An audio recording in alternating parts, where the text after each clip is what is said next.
And thank you, Smita ji and Rishi, for a wonderful session, like always. I don't want to steal the thunder from our co-host. So, Rahul, is it you or Shyamji? Yeah, Radhe bhai. I'm the co-host today. Bhai. Okay. Radhe. Welcome all to session of this daily verses of Bhagavad Gita. Bhai, over to you. We have a Thank you. class right now. Thank you, Shyambai. So, good morning, good evening, everyone. Radhe Radhe. Welcome to today's edition of Daily Wisdom from Bhagavad Gita. We'll continue on the interesting topic that we are on and discussing the three eternal entities, Brahma, Jeeva, and Maya. And today we are going to continue our discussion on the Yogmaya aspect of it, the internal or Tarangi Shakti of God. We'll do a quick recap of the Jiva Shakti aspect of it as well, especially around the principle as to why it ends up in getting bound in this material world. We'll do a quick recap of that as well, and then we will continue with our discussion on Yogmaya. The important concept that we are going to discuss today is Gyanis, they worship a formless Brahman, light, Nirakar. Does it have an ability to grace? Is what we're going to talk about. It's a very important concept to understand, so we'll get into that. So let me share my screen and then we will get started by invoking the blessings of God and Guru, like we always do. So let me share my screen and we'll get underway.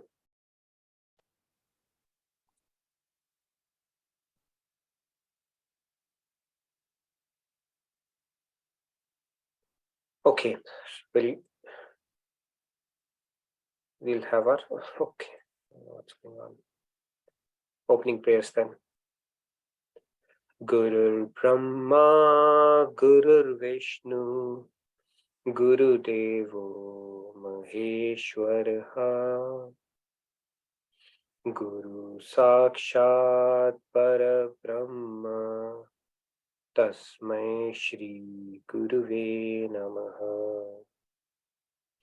Vasudeva Sutam Devam Kamsa Chanuramardanam Devaki Paramanandam Krishnam Vande Jagadgurum Krishnam Vande Jagadgurum. All right, good morning, good evening once again, everyone. So let's get started.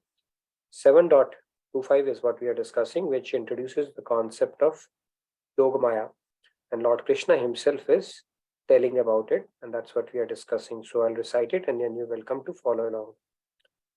Naham prakasha sarvasya Yogmaya samavritah Mudhoyam nabhijanati Loko mamajamavyayam. All right. Sandhya ji, Radhe Radhe. Radhe Radhe Sandhya. Radhe Radhe. Naham prakashah sarvasya Yogmaya samavritah Mudoyam nabhijanati Loko mamajamavyayam. Wonderful, very nice, Sandhya. Subesh Kumar ji, Radhe Radhe. Radhe Radhe Nitin ji, Radhe Radhe Shyam ji, Radhe Radhe everyone. Naham prakasa sarvasya Yogamaya samavitah Mudhoyam nabhijanati Loko mamajamavyayam. Radhe Radhe, thank you. Radhe Radhe, thank you, very nice, Sumeshi. All right, let's pick a few more hands. Dinesh ji, Radhe Radhe. We probably pick 5 hands or so. We have a hard stop, so we'll cover the content. Yes. Radhe Radhe. Radhe Dinesh. Naham prakasa sarvasya Yogamaya samavrutah Mutoyam nabhijanati Loko mamajamavyayam. Wonderful, Dinesh. Radhe Radhe, very nice. Ramesh ji, Radhe Radhe. Pick 2 more hands. Yeah, Radhe Radhe. नाहं प्रकाशः सर्वस्य योगमाया समावृतः मूढो यन्नाभिजानाति लोको मामजमव्ययम्. Very Thank you. nice. Thank you, Ramesh. Shruti ji, Radhe Radhe. Radhe Radhe Shamji, Radhe Radhe Nathan. Radhe Shruti. Naham prakash sarvasya yogamaya samavita murho yanda vichanati loko mamujamavyayam. Very nice, Shruti. Radhe Radhe. Okay, let's pick the last three hands. Riya ji, Radhe Radhe. Radhe Radhe. Radhe Radhe. Naham prakasha sarvasya yogamaya samamritaha मूढ़ो यं नाभिजानाति लोको माम अजम अव्ययम्. Radhe Radhe. Very nice, Riya ji. Radhe Radhe. Last but not the least. Aparna ji, Okay. Radhe Radhe. Maybe we can take a few more. Okay. Radhe Please. Radhe नाहं प्रकाशः सर्वस्य योगमाया समावृतः मूढोऽयं नाभिजानाति लोको मामजमव्ययम्. Very nice, Aparna ji. Okay, so we'll freeze the hands. Last three. No more after this. Radhe Radhe. Radhe Radhe नाहं प्रकाश सर्वस्य योगमाया समावृतः मूढोऽयं नाभिजानाति लोको मामजमव्ययम्. Radhe Radhe Radhe Radhe. Last two hands. Ashutosh ji, Radhe Radhe. Thank you. Radhe Radhe नाहं प्रकाशः सर्वस्य योगमाया समावृतः मूढोऽयं नाभिजानाति लोको मामजमव्ययम्. Very nice, Ashutosh ji. Okay, last but not the least, Shri Ramya ji. Radhe Radhe नाहं प्रकाश सर्वस्य योगमाया समावृतः मूढोऽयं नापि जानाति लोको मामजमव्ययम्. Very nice. Thank you, Shri Ramya. So let's get started. Lord Krishna is telling Arjun in this one, I'm not manifest to everyone, being veiled by my divine Yogmaya energy. Hence, those without knowledge do not know that I am without birth and changeless. So Yogmaya is the divine energy of God, the third energy. We have spoken about two energies, Maya energy, Jeeva Shakti energy, and the third one is Yogmaya. Is what Lord is talking about, and Yogmaya energy is the one that God uses to take avatars, to do dissensions, and to achieve impossible feats, which are impossible for our limited intellect. So let's get started on this topic. Now let's do a quick recap of this whole hierarchy. Let's understand this, and I want to bring in a couple of points so that we understand it. So Purusha, Prakriti, right? This is how it unfolds. It glances at Prakriti, Mahan Tattva comes, Ahamkar comes, and then we have the Panch Tanmatras through Panch Mahabhut comes and everything. So if you look at it in this hierarchy, Purusha is the cause of all the causes, right? So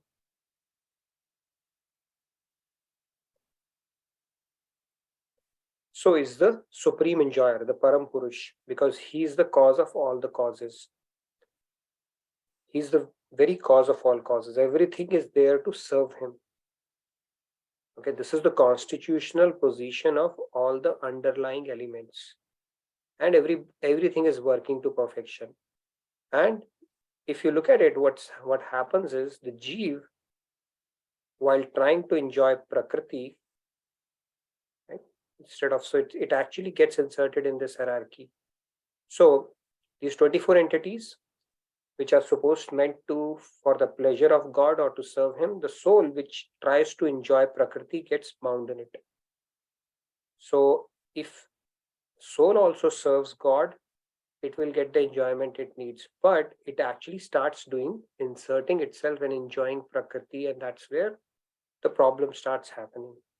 Okay. We spoke about this concept that we have always been Bahirmukh, facing towards the world, and that's where we start to enjoy Prakriti, and that bhog tendency leads to rog, but it's in letting go of that and actually having that big picture that everything in this world is for God's pleasure, and it's in giving you shall receive, like hand to the stomach example.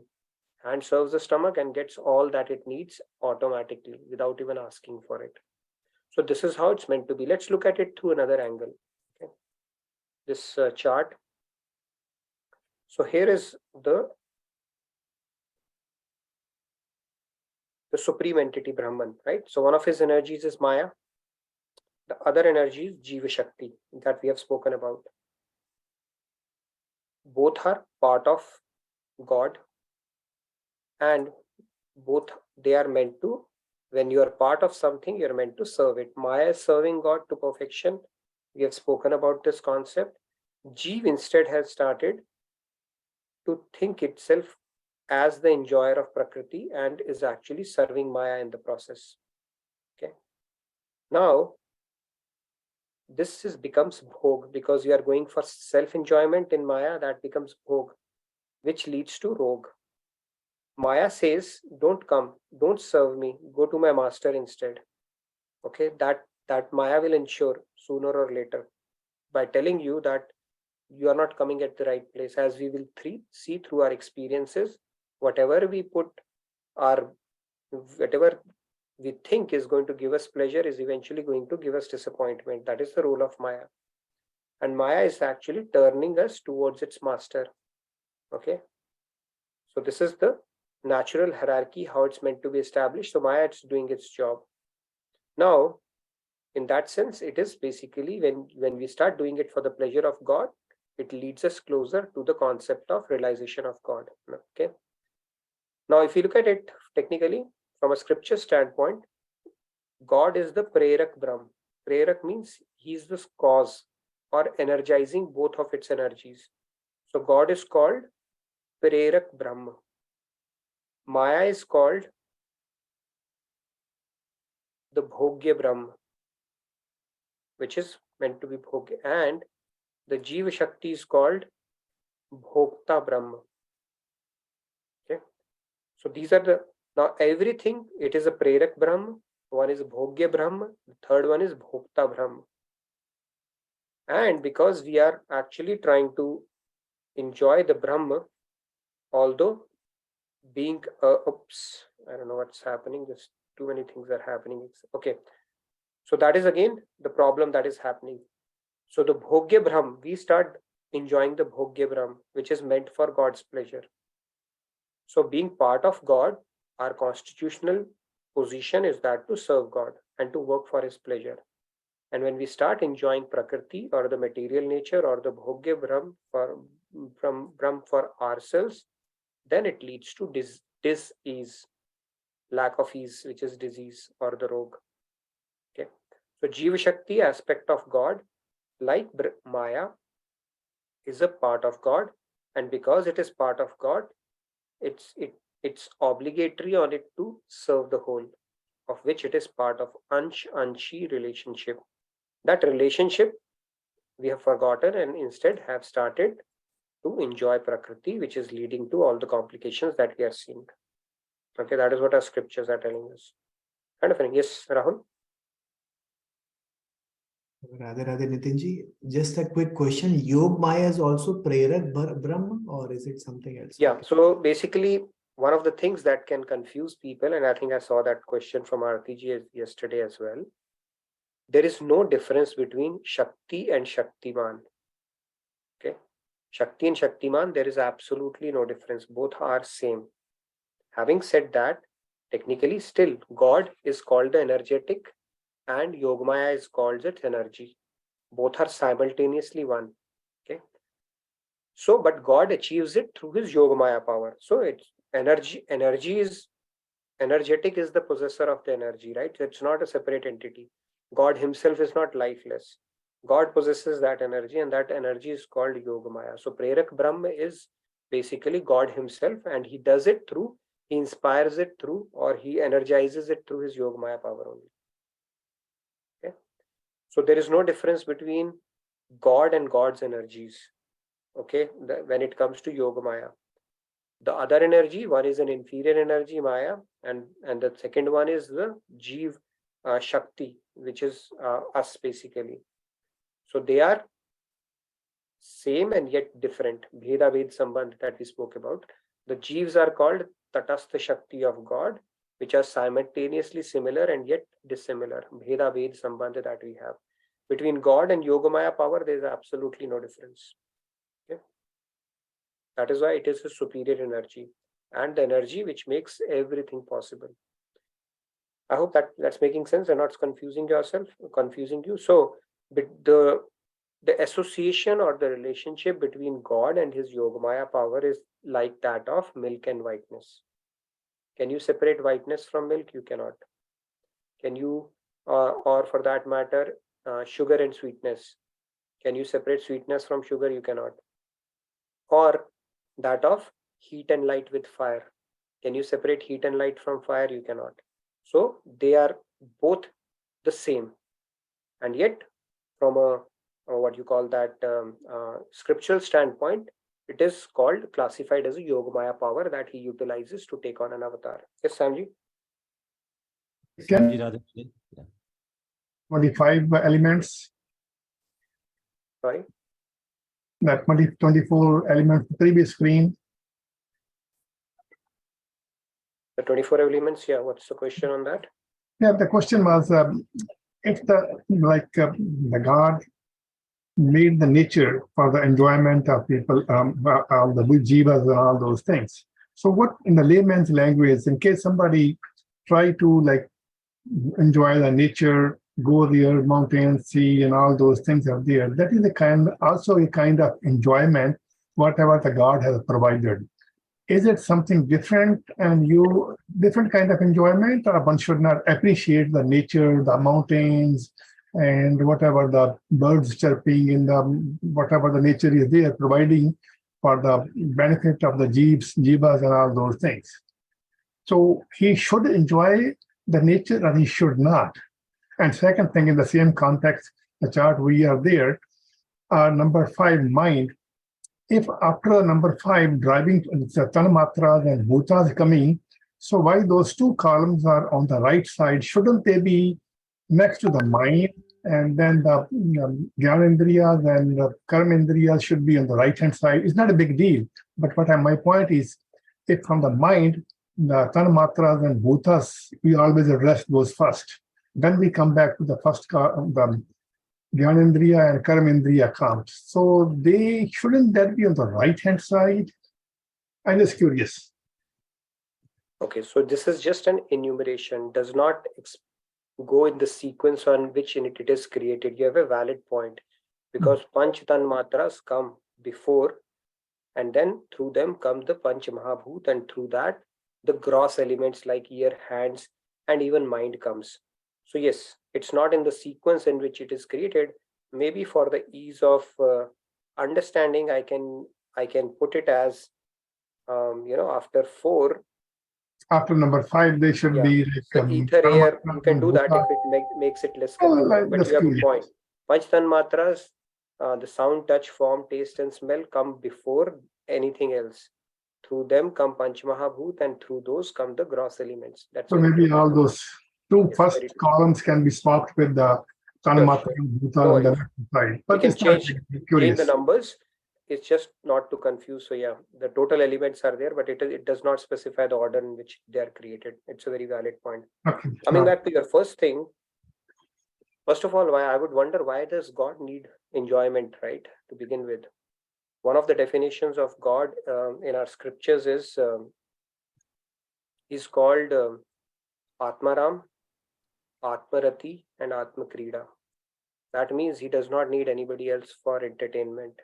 He's satisfied and anandit in himself alone. Correct. However, for the sake of sharing what he needs to share, as a father, he feels like sharing it with the Jeeva Atmas. All this drama of creation happens, right? But when this drama of creation happens, still father remains father. He becomes the cause of all the causes, right? Everything is emanating from him only. So because everything is emanating from him only, he's constitutionally situated at a position where he has to be the supreme enjoyer. Now, for us, when we enjoy nature, sure, I mean, there's no harm in enjoying nature, or for that matter, good food as well, right? But then the God consciousness needs to be there in the sense that, wow, you can marvel at nature. But if you are just doing it for your own sake and taking selfies, pictures around it, and that's about it, and not bringing God into the mix, still you are capping the limit where you're not questioning where did it come from, right? Painting implies a painter, writing implies a writer. So the beautiful creation implies a creator. So God says you have to seek for that. Eventually, everything that you're seeing. So now, if your aim of life becomes to enjoy nature, bigger and better, there is no dearth of it, even in this Prithvi Lok, and for that matter, even beyond that, in this Brahmand or the total material planes that we have. So he says you need to go beyond that. There's no harm in enjoying. Let me point it in a different way, a little bit. Sorry to interrupt you. Like a worldly, very layman's language, worldly point of view, a father, he has wife there, and he, whatever way you want to enjoy it. And children, they can appreciate, they can enjoy in the sense, mother, oh, my mother is very beautiful, she's pure, she is very efficient and all those things. So the boy and the children, they are just appreciating, they're enjoying the mother, not the way father enjoys his wife, mother. Their way of enjoying the mother and the nature simile of that one is a different kind of aspect. A boy can appreciate my mom is, she's very cute, handsome, beautiful, and all those things, whatever way she dresses well. So it is an enjoyment for the small little mind of the child. So it's the same thing like about talking about the nature. It is something similar. So any points, what you think? I don't know if I completely understood. Maybe somebody can help articulate that better. So yeah, there's no harm in enjoying the marvels of this nature, right? This whole creation, actually, if you look at it, there's so many things to marvel about. The fact that we are breathing, or the fact even the life form comes into existence, everything is there to be marveled about. So God is not saying don't marvel or have a sense of appreciation for it. Not at all. You can just actually do that. That could be a stepping stone to understanding who is the magician who's actually created that, and what is the purpose of creating it, right? Is it just a painting for my enjoyment alone, or does it go beyond that? Or is it the only possibility that I can enjoy, or can it go beyond that? That is all God is asking for, or actually expecting us, because we are so hung up in this enjoyment, starting with material objects. Probably at the level of nature is the maximum, right? There are a lot of people who enjoy nature, right? Nature I Namah, they can say that as well. But that is also capping, because still you have not reached to the cause. Who has created the nature and for what purpose this nature is created? So he's saying you need to go deeper. But if you want to cap it, just enjoying nature, that is called sattvic bliss. It is not a rajasic bliss, right? At that point, it becomes a sattvic bliss alone. But you're not going beyond sattva in that case, right? I know so many people, my friends also, they enjoy nature. They want to go to mountains. They don't like partying or late nights. And they want to get up early, do their yoga, and they just want to enjoy nature. But that is also a sattvic bliss. It does not take you to nirguna bliss or shuddha sattva unless you bring God into the mix. So it is also sattvic bliss of this world. Yeah, better than rajasic or tamasic bliss for sure. Yeah, to some extent, I'm also one of your friends like that one, yoga and all those things in the morning and working in the nature, backyard and all those things. These are all sattvic blisses of this world, which are much better than, rajasic or the tamasic ones. You're not harming somebody, and then at least you're having noble sentiments. But from a scriptural standpoint, from a taking your spiritual journey to the next level, it is still capping. It will give you a better birth next time, better facilities, but still you're not out of 8.4 million because you have still not brought God into the mix. So it's Sattva where we are playing. Yes, Sandeep, you had a question too? Yes. Radhe Radhe. I actually just wanted to get this clarified. So, Prerak means the inspirer, and Bhogya is what is being consumed, and Bhokta is who is consuming it. Is Yeah. that correct? So Yeah, that's kind of. Yeah, very true. Going by the definition, yes, it's loosely like that. Bhogya, Bhokta, and Prerak. Prerak is inspiring both, Bhogya and Bhokta both. And Bhogya is the Jada Shakti, Bhokta is the sentient Shakti which has turned its face towards the Bhogya. Just doing basically Bhog of Bhogya only. cool. Thank you. Now that brings us to, yes, Shirame, you had a question too? I was just adding to Samji's point, like what you said, and I remember Swamiji telling the root cause is mameti. We think it's mine. When we see the nature, the beauty, and everything, we can appreciate it, but we should not use it for our selfish way. Like, we destroy it and use it, destroy the forest or something, use it. But we should know that it's God's resource, and we have to, that should seeing or what using of whatever it should be done appropriately for God. And one, like even the food we eat, sometimes I used to think I'm appreciating, I'm liking the food, am I being materialistic? But then you only told me that we are eating with a consciousness that it is coming from God. All like he has a wonderful mechanism of taking mud and giving those vegetables which are so delicious and palatable. So I just wanted to say it's a consciousness how we look at it, whether we look at it as God's resource for God or it's for me that Yes, way. fair point. See, let's understand it from Bhagavad Gita only. The end state for us is to become like Arjun. And how did Arjun fight the war? Lord Krishna told him, Sarveshu Kaleshu Mamanu Smaran Yuddhasya. Do not forget. Sarveshu Kaleshu means at every moment have remembrance about me. And for us to reach that state of having a remembrance of God at every moment, we have to associate God with every activity of our life, whether it is eating, whether it is enjoying nature, whether it is working, whether it is doing save, whatever we are doing. That is the end state. That is why we are bringing God in everything, right? And he's giving us tools around it, and he's giving us reasons, and he's explaining it from different angles so that we can start building that consciousness. End game is to have that satat yukta naam, basically nirantarta has to be there where we are not able to forget him even for a minute or for a second. That is the end state. And for us to get to that stage, all these are stepping stones or the tools that we can utilize. Now let's get into the other aspect. Now Bhakti Shatak verse 6 we had picked up, where Maharaji has beautifully explained that antarang hai parajo sarv samarth kahai ati vichitra gati para ki maya pati hu nachai. So maya pati hu, basically Mayapati is Mayapati, Jagatpati, Pati's Pati is Lord Krishna himself. And he's saying that this para or the Yogmaya Shakti can make even him dance. That is how deep it is. Okay.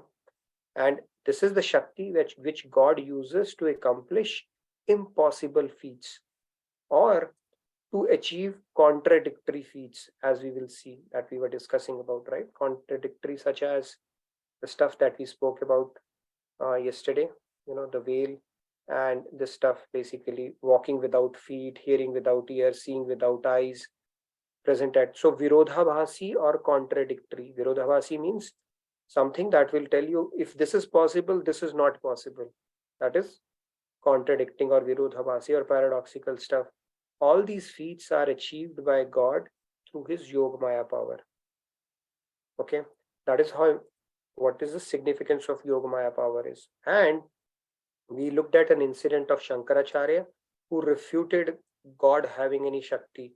And then Durga Mata herself appeared in front of him to tell him that, what you have been telling, there is a big flaw in that. Now he was also doing a Leela by that means.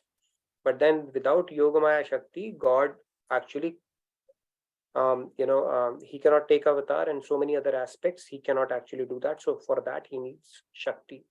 So that brings us to a very important point in Bhagavad Gita. Or for that matter, in scriptures also, we have seen that we do not have the means through our self-effort alone to realize God. We rely on a very key component of God, which is called grace. Without His grace, there's absolutely no way we can realize God, or for that matter, even have God realization or get closer to that. So that brings us to the next topic that I wanted to have a brief discussion about because it's a very important concept. Now, can God grace without its Yogmaya power? That is something I wanted to take up in today's discussion because it's a very technical concept and needs to be understood as well. So let's talk about it a little bit. Now, what does Ramayana say? Ramayana says that only by God's grace, Yogmaya bestows upon us the divine vision that allows us to recognize and see God. Right? Oh God, you have a divine form. Only those whose hearts are purified can know you by your grace. Grace is very important. So what happens to Gyanis then? So this is God.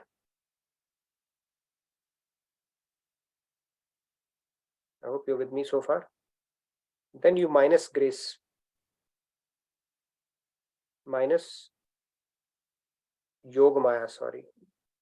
You subtract Yogmaya out of God. Okay, just imagine God with his Yogmaya power and now you subtract Yogmaya. You can't subtract anything from God, but let's say the Yogmaya is hidden for some reason. Okay. Then what remains is a Nirakar Brahma. Okay. If you take away the Shakti, then what remains is a Nirakar Brahma, as you can see. Hope you can see a little bit of Nirakar above. If not, then that's fine. I mean, that's not the point. So, which is devoid of grace. What happens to a Gyani then? One who does Upasana on the Nirakar Brahma or the light. Anybody who wants to take that? What happens to them if they don't rely on grace? Yes, Sandhya? So They please go can, ahead. yeah. Okay, let me bring a Gyani. So basically, yeah, now yeah, go ahead and I'll bring. They can at max get moksha, but when they are bereft of grace, they cannot realize God because God in his full form is incomplete without Yogmaya that way. So moksha, if the definition of moksha, the definition of moksha is that you are beyond material energy. Now that means by your self-effort alone, you have defeated God.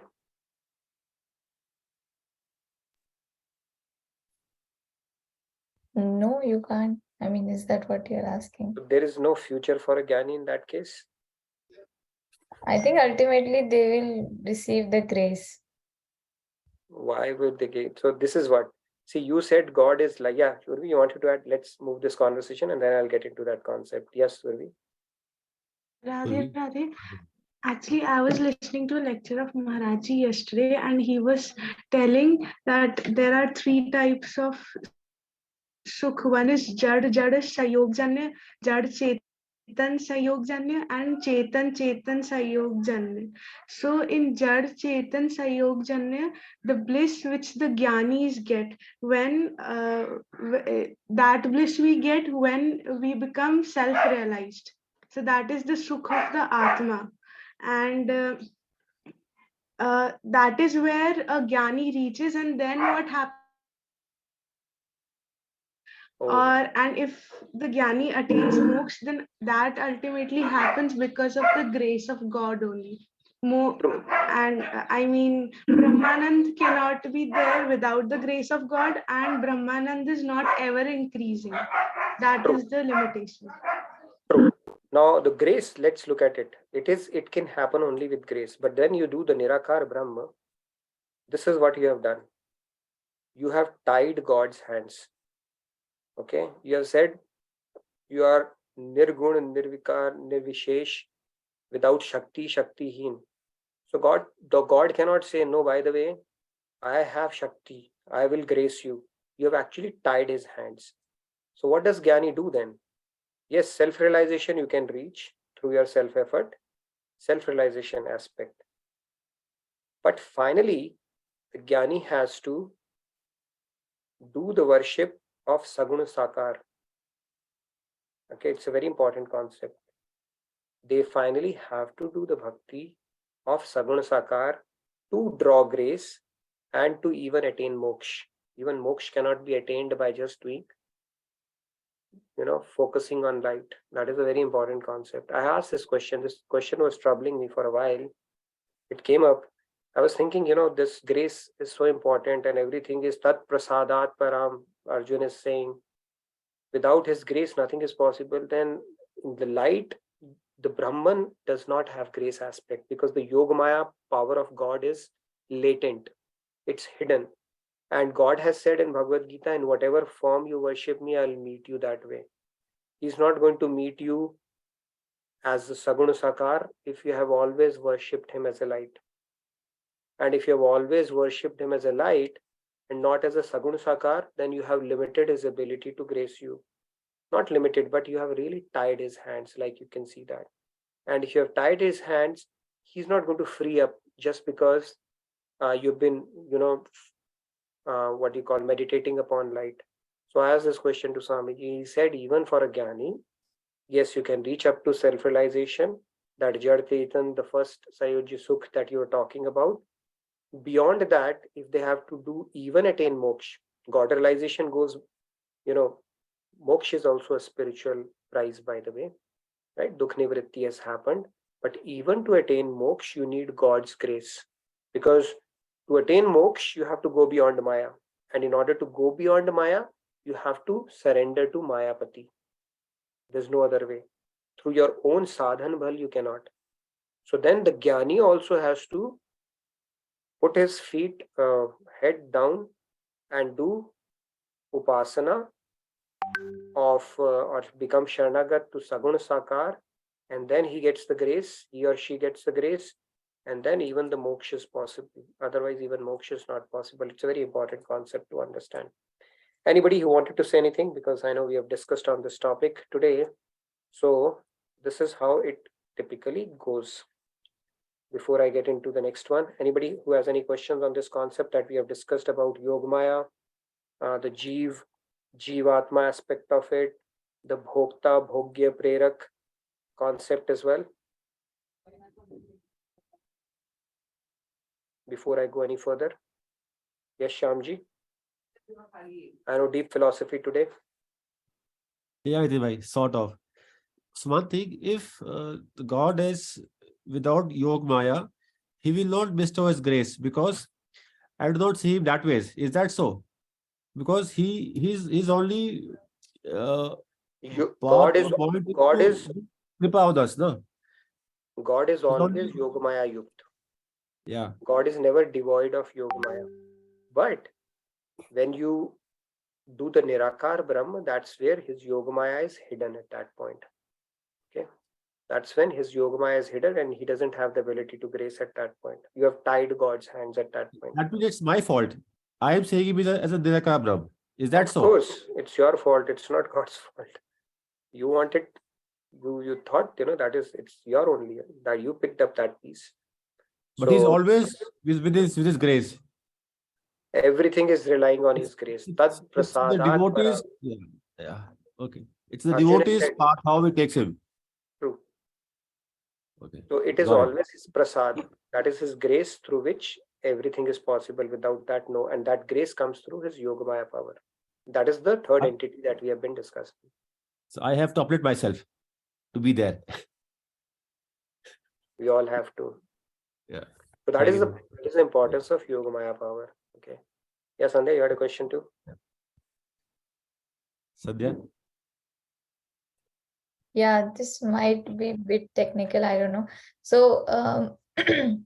so what about Ananyata if, say, some people are worshipping different forms of God as well as light among them? So will they receive some grace, or it's like Ananyata is also a necessity? Well, I think Swamiji says that ek sadhe, sab sadhe na koi. So you will not, your nishchay will, your resolve will not be pakka. It's like, okay, maybe this, maybe that, I don't know. But if you actually focus on one aspect of it, eventually you have to get to Sagun Sakar regardless. But if you worship one form, then you would be able to appreciate other forms as the veritable form of your own God only. But that Ananyata is needed, right? We have spoken about that principle, Ananyata, Nirantarta, and what was the other N? Nishkamta. Nishkamta. All three are needed actually on this path.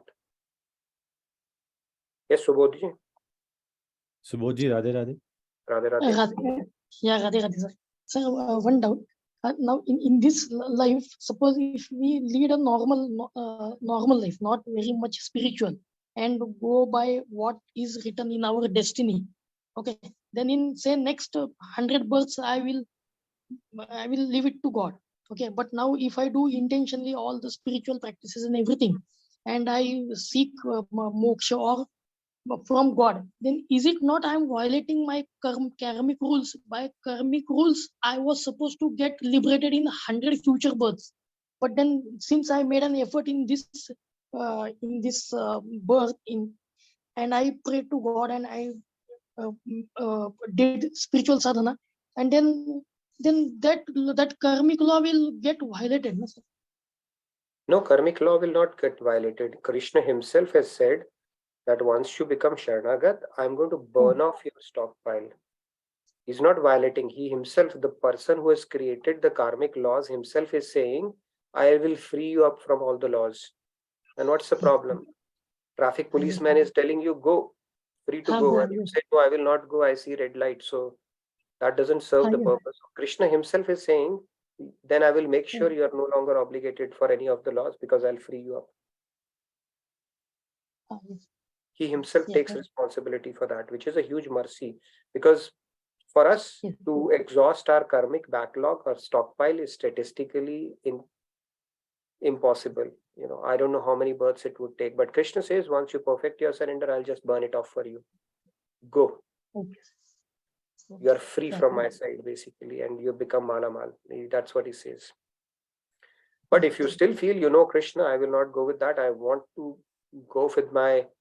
See, now, once you become a saint, you may pick up a prarabdha from your past, which although it is like a burnt seed, because you don't want to violate God's law. So when even saints come on this earth, although they are not obligated to, but they take on a prarabdha from their previous, maybe one of their sanchit or something, just to honor God's law. That's how they work, right? If you look at so many saints, they go with cancer and so many things, natural deaths and stuff like that. That is because they choose to take on a prarabdha, even though they are not obligated. Their prarabdha is like a burnt seed at that point. I hope that answers your question. Yeah, thank you. Thank you. Radhe Radhe. Radhe Radhe, Subodhji. Yes, Arunji, please go ahead. Radhe Radhe. You are in deep thought, so it will be a very difficult question. I can. You're not audible. We can't hear you, Arun. Arun, we can't hear you. Yeah. Can you hear me? Yes, yeah, better. can hear you. Okay. Sorry. No, I'm in 1,000 different thoughts always, so I'll always look like that, but okay. So, yeah, just thinking about the Jnani aspect, right? So, basically, from what I understand, since they don't attain moksha without the grace, are they subject to the cycle of life and death, or are they also devoid of that? Anybody who is not crossed over Maya is subject to the cycle of life and death, no matter how elevated they might be. Okay, so basically, there's no advantage for anyone who's a Jnani, right? In that case, unless they are surrendered to God, yeah. No, I mean to say, yeah, if they surrender to God, but still they surrender to the personal form of God, right? Again, if they just surrender to light, do they get something? They get elevated, they can get self-realization, they may be situated in I, but they cannot achieve God, they cannot go beyond Maya. Okay, I see. So I mean, yeah. So I remember you have mentioned in some previous lectures also about the concept of mukti, and how you should you need the love of God to go beyond that. So I used True. to think that gyanis are limited to mukti, but I think I'm a little incorrect there, because technically they don't even attain No, mukti, right? yeah, so Jnani, they basically, their aim is still moksha. It's only the devotee or the bhaktas who actually strive for something higher than that. And it's the topmost bhakta who go for Brajras. And amongst topmost bhakta, they go for, the different possibilities even within Brajras, right? We spoke about the Kunjaras is the highest a soul can get up to. Nikunjaras is reserved for Ashtamahasakhis, and Nibrit Nikunj is only for Radharani. So those categories are for the devotees who want to go even beyond that. But for Gyanis, they're happy with moksha only. They think that is the best goal or the ultimate goal, basically.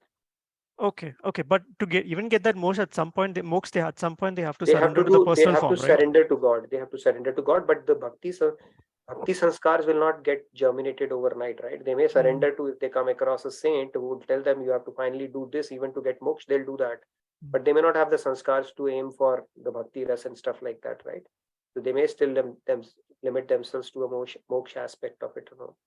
Okay. You can't talk a jnani into devotion. I'm telling you that. Okay, I've met enough people around it.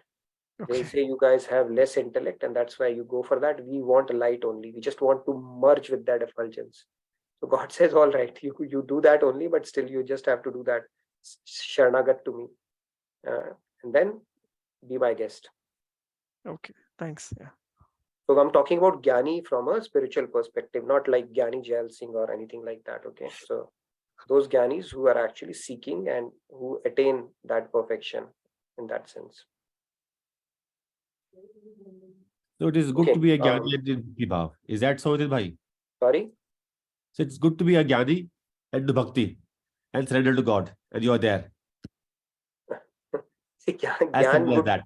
actual Gyan would lead you to devotion only. Maharaj used to say that any Gyan which does not lead you to devotion is merely a spiritual entertainment or gymnastics that you're doing in your head, right?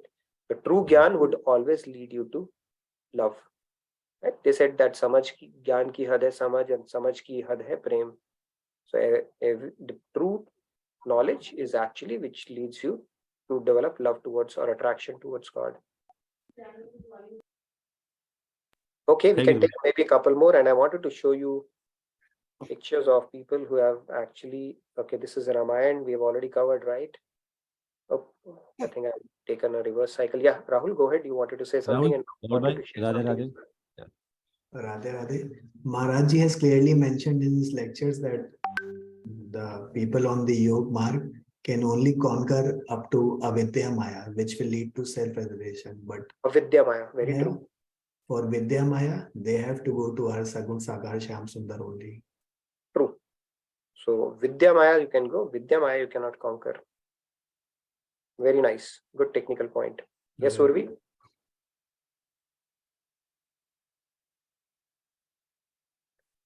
So here, if you're not seeing yourself, that means you have not shared your pic with us as yet. I can't see myself. That means you have not shared the picture. I had shared my screen the day one.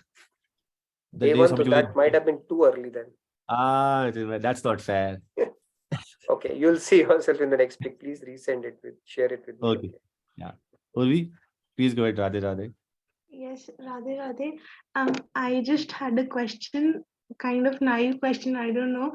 The Gyanis, they reach self-realization, right? And to attain moksha, they want God's grace. So suddenly they realize that the light is not working, and then we want Sagun Sakar, and then they I don't know, Maharaj ji says that few Gyanis like that, they do get, if they have had bhakti sanskars in the past, or they get lucky, or their gurus explain them, hey, what you are aiming for actually would require this next step.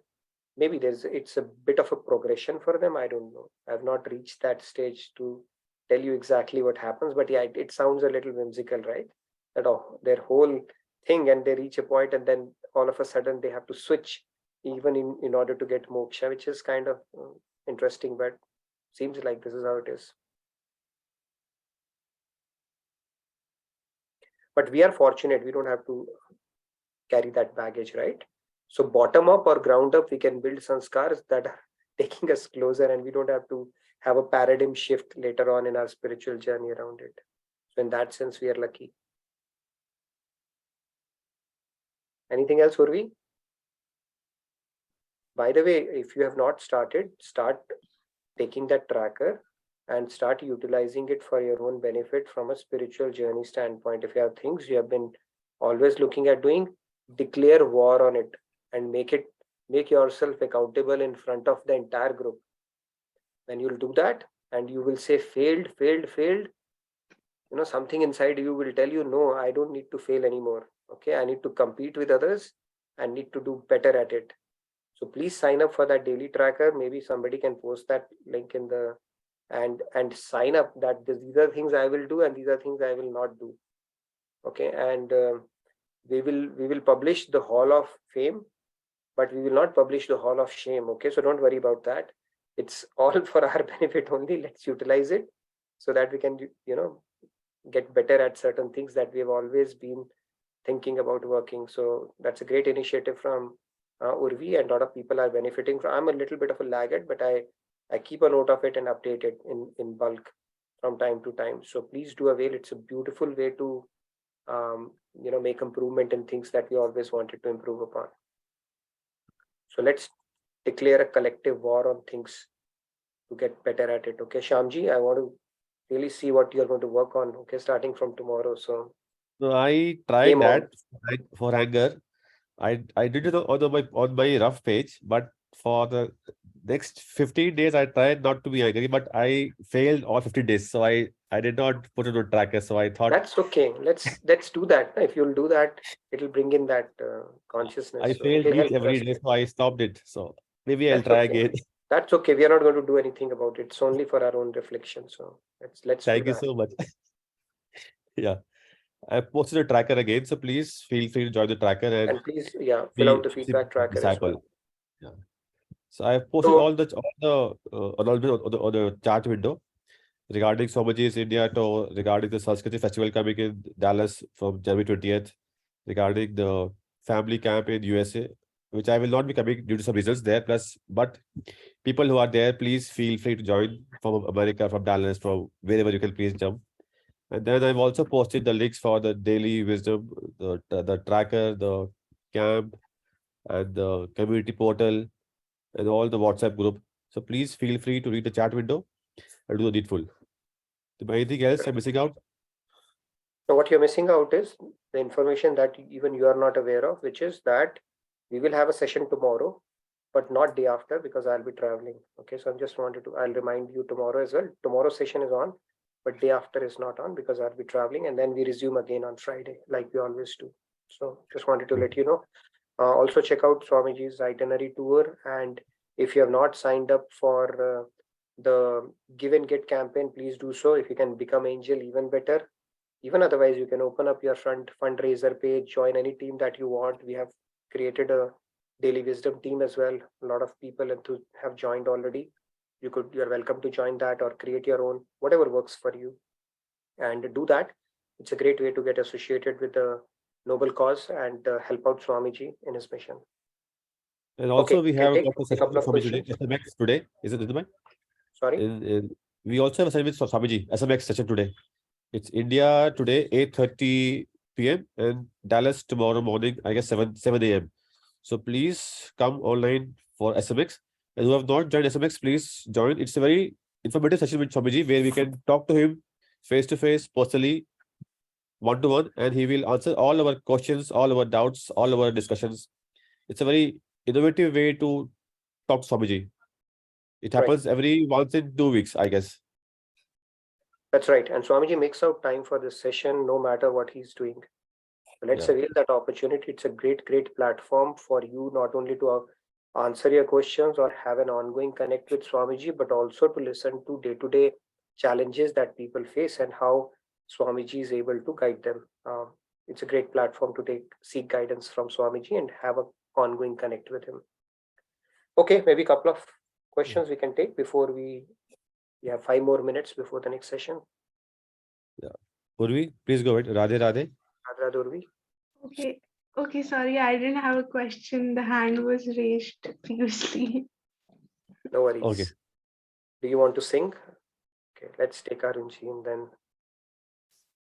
Arunji, Radhe Radhe. Radhe Radhe Arun. Yeah, Radhe Radhe. No, I just wanted to. Can you hear me?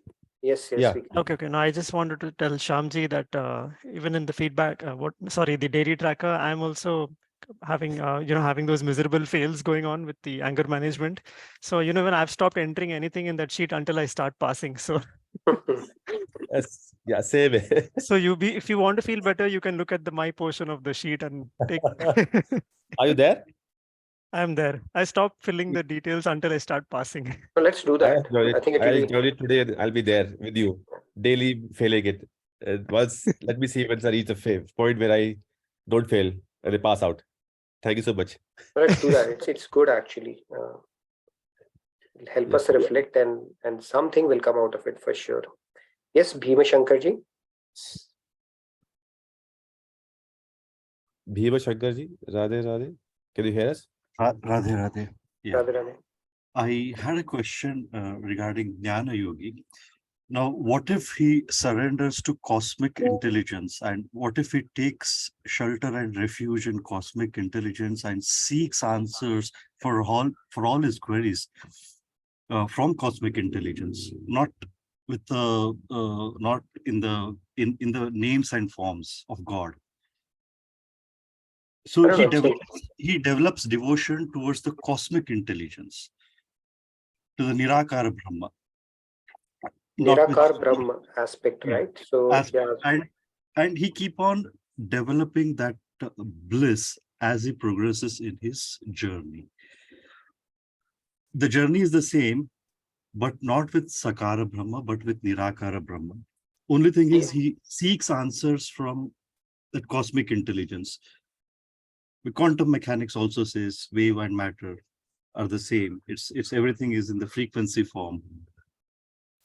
So we can continue discussion on that. It's definitely not a 2-minute conversation. You can fill out the feedback tracker because we have a hard stop at 10 today. But yeah, again, goes back to the same concept that yes, you can continue progressing. You can keep on getting answers. All that stuff is possible. But have you truly transcended Maya without tapping into the grace component is questionable.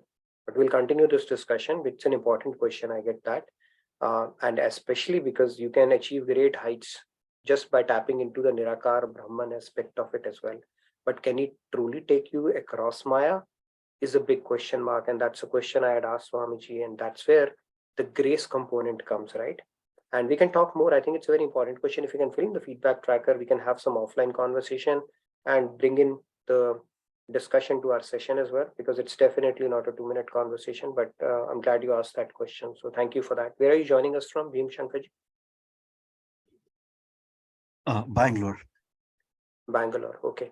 No, that's we'll continue this discussion. It's a great question. So, all right, Rahul, you had anything last minute? Since we have 2 more minutes. There was a question by Rohitji, but maybe he can put it in the feedback tracker. I think we have 1 minute. The question was, saints are those who did Sharanagati to God. As soon as they do Sharanagati to God, God burns away all their karma. Then how come some prarabdha from their sanchit is picked when they come onto earth? So they would have had some sanchit, right?